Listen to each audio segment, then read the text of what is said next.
This is Bradley Sowash back with another improv tip of the month.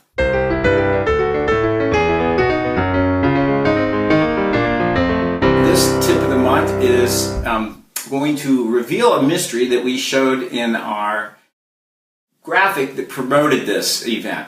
So if you'd had a look at that, I wonder if you're able to guess what today's improv tip of the month will be about.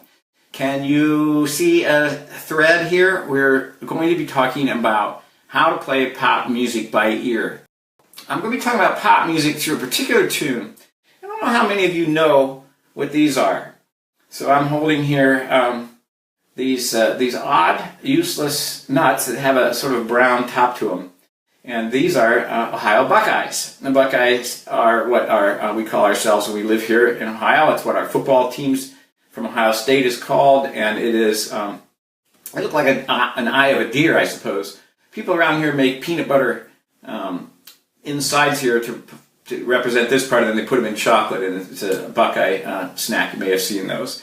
But the reason that's relevant is I'm going to talk about a tune to use as a platform for this that is sort of like Ohio's national anthem, if there were such a thing. In 1965, a band called the McCoys, who remembers them? I mean, not even that big of a band, but the McCoys wrote a tune called Hang on Sloopy. Sloopy was this girl that, the guy's writing about. The words are really in-depth and brilliant. You have to work hard to understand them. They go like this.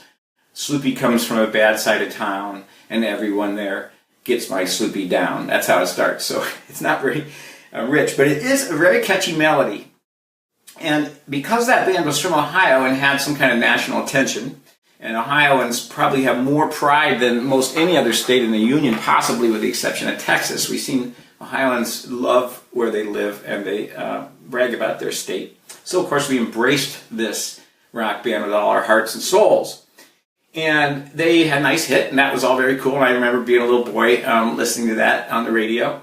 But then the Ohio State University marching band took that tune and turned it into a marching band version for the Big Ten, huge football games where 100-some thousand people come watch them. So naturally, when I was at an OSU football game, a holy relic trickled down from the stands. I have here something that my students look at with almost reverence that's glued to my wall, and it is called Hang on Sloopy B-flat clarinet.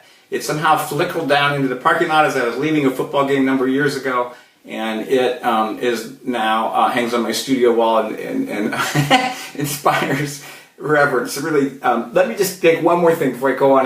Really just tell you one thing. I want to look at my facts here. Let's see. In 1985, the General Assembly of Ohio, our legislators, actually voted to adopt this as the official rock song of the state of Ohio. We are the only state with an official rock song. So I'm just trying to convey sort of what this tune means to us. So Hang on Sloopy is a 3-chord rock song, back on track. And that is just easier to grab when you're doing something by ear. Step number 1.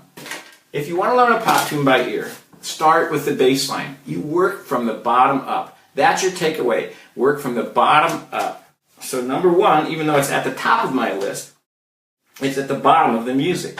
And so you identify the bass line. Let's just write that down and let you have that visual. Identify bass line. All right, so we start with that. And that's not going to work for classical music necessarily, because bass lines can be all kinds of different chords and lines and things like that. But in pop music, the bass line usually is the foundation of the tune, and it's laying out the groove, it's laying out, suggesting chords, and the bass line for Hang on Sloopy is in the key of G. It has 3 notes, actually 4. So G, G, C, and D, and C, and then there's a little A as a passing bass line back to G. So it sounds a lot like, some of us might remember Louie Louie. Louie Louie, oh yeah, or I know that sometimes children's choirs sing a variation of that, which goes, Pharaoh, Pharaoh, oh yeah, let my people go. I've heard that twist on it. But this is Hang on Sloopy, so Sloopy comes from the very chorus. Hang, kind of high.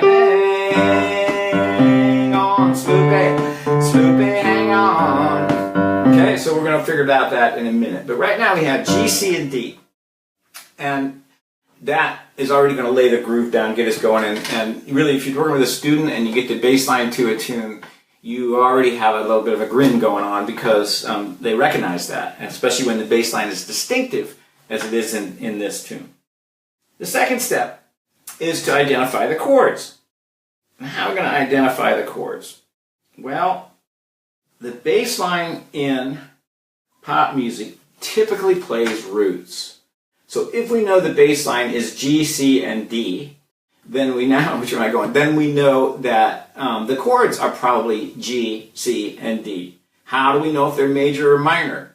Typically, they are in the key of the tune. So we're not going to have like a G major chord and then a C minor chord and then a D minor chord because those chords are not G key tunes. They're just, so it's G major, C major, and D major. Sometimes rock guitarists play no third in their chords. They might just, like on the famous Smoke on the Water.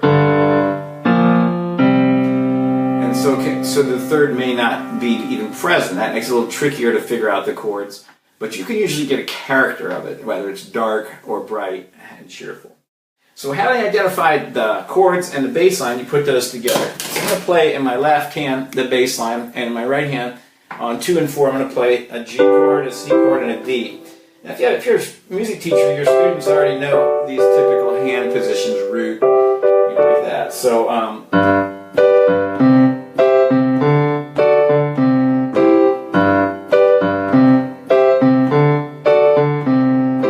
and the secret between you and me, on the way down when the bass plays that A, and there's a C on top, don't tell your students this, but it's actually temporarily an A minor 7. It's a C chord with an A underneath, but they don't need to know all that just yet. So we have a nice groove already, and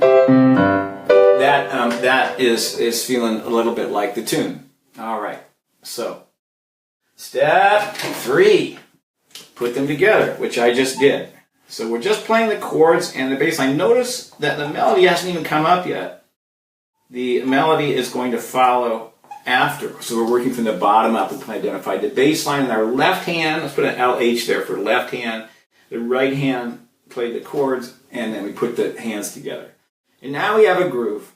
And the reason we want to do that is that getting the melody now is going to come from singing. Okay? And if we have that accompaniment, we're going to sing in the key. And so a lot of people, myself included, can't really find the first note sometimes. I'm like, Sloopy, Sloopy, this, Sloopy, this. You know, where's that starting note? So a good way to just set the ear is to burn a scale.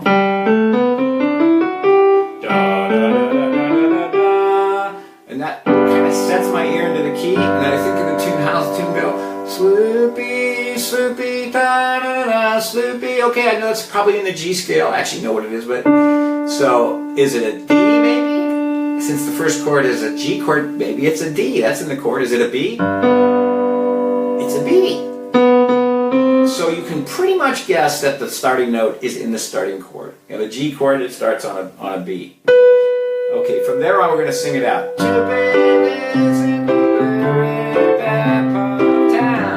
Sounds like it's pretty in a small range, so I know I'm not going to be jumping around the piano. Let's give it a look here.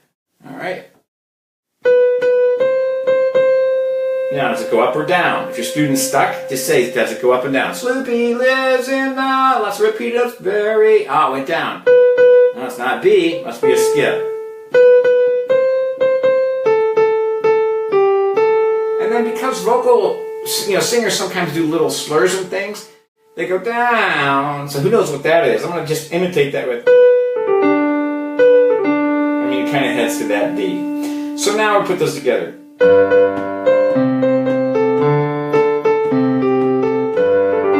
My left hand got simpler. So because I'm working on the melody now, I don't worry about maintaining the rhythm there. You had me till the singing. I should only sing in private, says Paula. I'm actually going to discuss that. I love the interaction because it brings up stuff. Okay, quick side thing here. I know Paula's joking, but what we do as musicians is express ourselves. People don't care whether we're perfect or not. If they were interested in how we moved our fingers so precisely, they would come watch us type. In the end, they don't want to admire our technique as much as they want to be moved by what we play. They want to have goosebumps or chills or thoughtful feelings or remember some emotion they've forgotten. That's really the business we're in. We're in the same business as actors and artists and painters and poets. And when we get back to that, we, as instrumentalists, we think, well, we don't want to sing. But instrumentalists use singing as a tool to make their music more honest. Is how I would say it.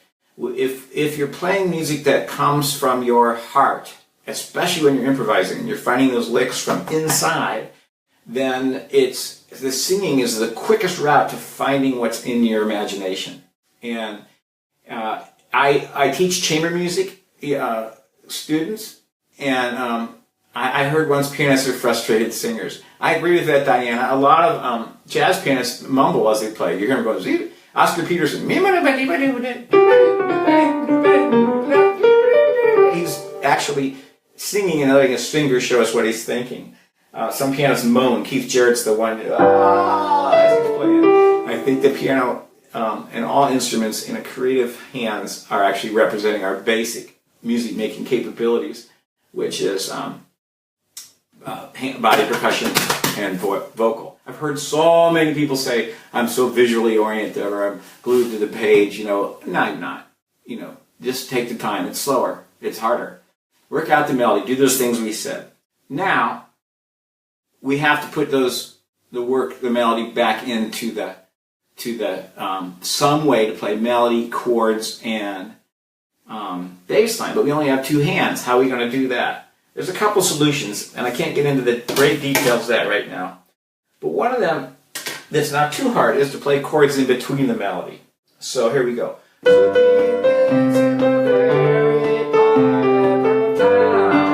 Big hole, big hole, big hole. So during that, in fact, that's what the guitar player does, and it's what the OSU marching band does. They punch some chords in there.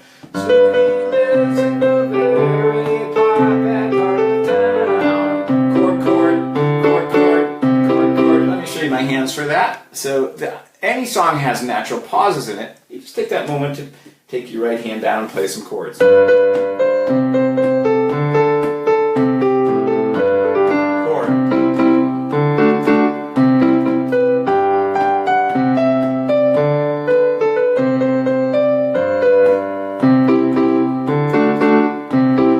Okay, so an easy way to put some chords in is just to look for those pauses. So you sound like three instruments, a bass, maybe a guitar, and a singer. Another way to do it is to, and this is a lot harder, is to go ahead and find inversions that have the melody note on top. So since this chord starts, this first note is a B and it's on a G chord, I'll play a G chord that has the B on top. So it's almost like a Bach chorale.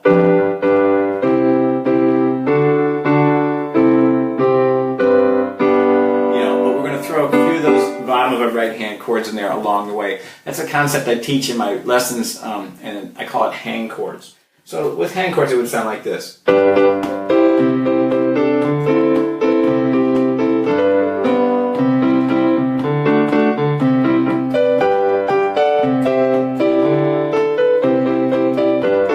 Oops.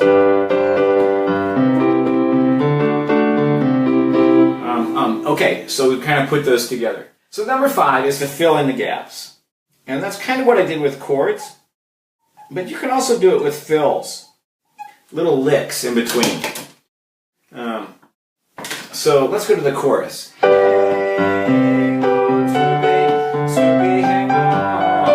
I have this space, but I'll play some licks this time.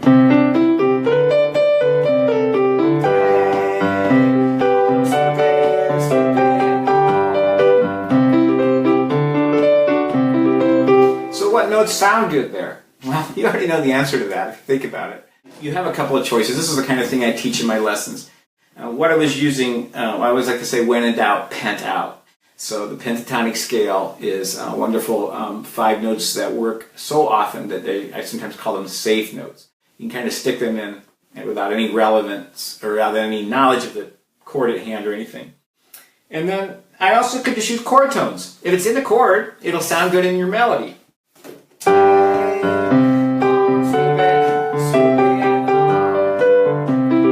Arpeggio, back to the tune. I'll just end with my customary closer, which is until next time, enjoy your creative music making journey.